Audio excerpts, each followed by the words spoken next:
शोषणं भवसिन्धोश्च प्रापणं सारसम्पदः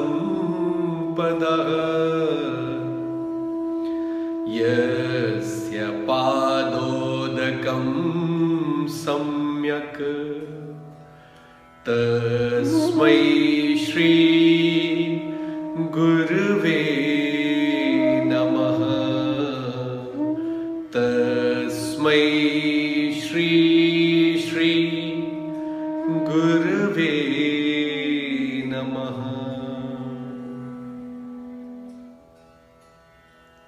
नमस्कार। अभी तक के अपने चर्चा में हम सबने जाना कि कैसे हम अपनी कष्टों से मुक्ति पा सकते हैं, कैसे हम ईश्वर क्या है, योग क्या है, वृत्तियां क्या है, इन सब के बारे में हमने जाना। मानव स्वभाव, मनुष्य की जो चेतना है वो एक बीज के समान है। जैसे एक बीज में एक वृक्ष के सभी गुण निहित हैं। एक बीज में ऐसी संभावना है कि अगर उस बीज को ठीक तरीके से वातावरण मिले,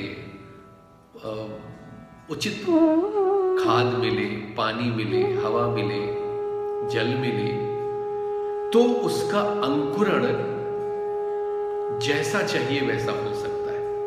उस बीज में वो सारी संभावनाएं निहित हैं कि वो पल्लवित होकर एक वृक्ष बन सके और लाखों नए बीज पैदा कर सके।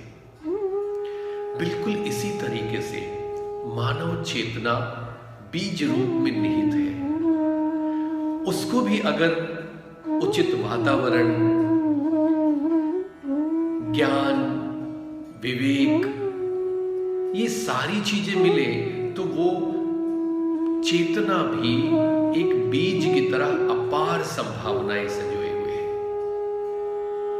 मनुष्य में एक विशेष गुण है कि उसमें विवेक प्राप्त है, जो पशु, पौधों और पक्षियों में दूसरे तरीके से है। जो भी पौधे हैं, पादप हैं, वो प्रकृति के साथ आगे बढ़ते चले जाते हैं। मनुष्य में विवेक के साथ स्वतंत्रता भी है, जो साथ साथ चलती है।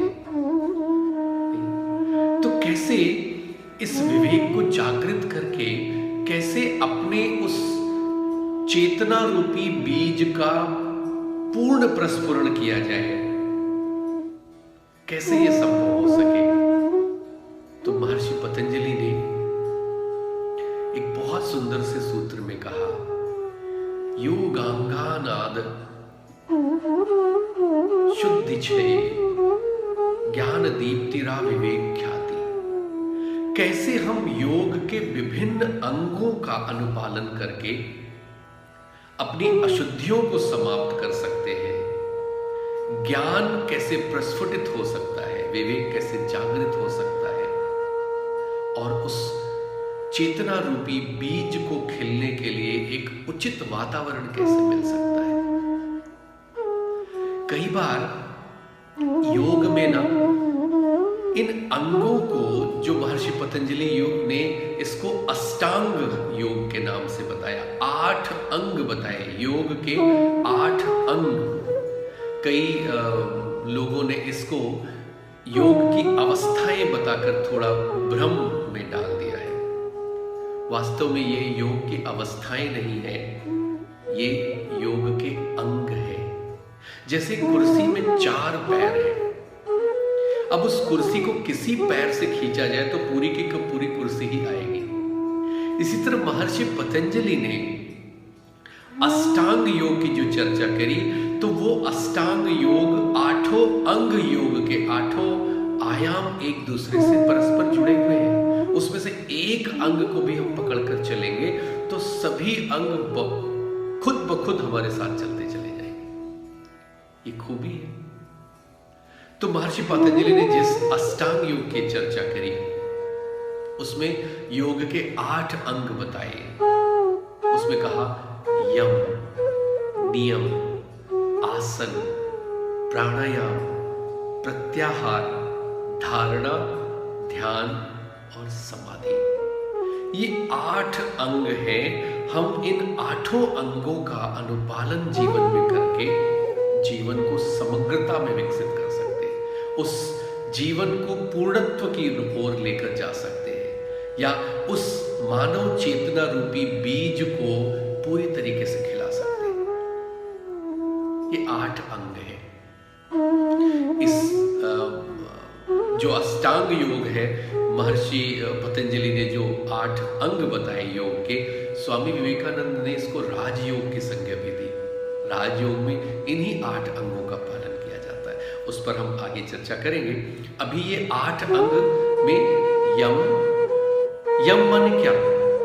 आप जरा देखें तो हर देश काल में, हर जाति में, हर समय में कुछ नियम कानून हुए हैं इस समाज को एक दिशा देने के लिए, और जो हर देश काल में परिवर्तित रहे हैं। पर ये योग के ये जो नियम है, यम अर्थात सार्वभौमिक नियम, योग के ये सार्वभौमिक नियम हर देश, हर काल, हर जाति, हर समय उतने ही प्रभावी रहे हैं, इसलिए इनको यम कहा गया। यम माने जो सामाजिक नियम है, जिसको पूरा समाज पालन करता है, जो सार्वभौमिक है, सबके लिए उपयोगी है और सबके लिए समान प्रभावकारी है, उनको यम कहा गया।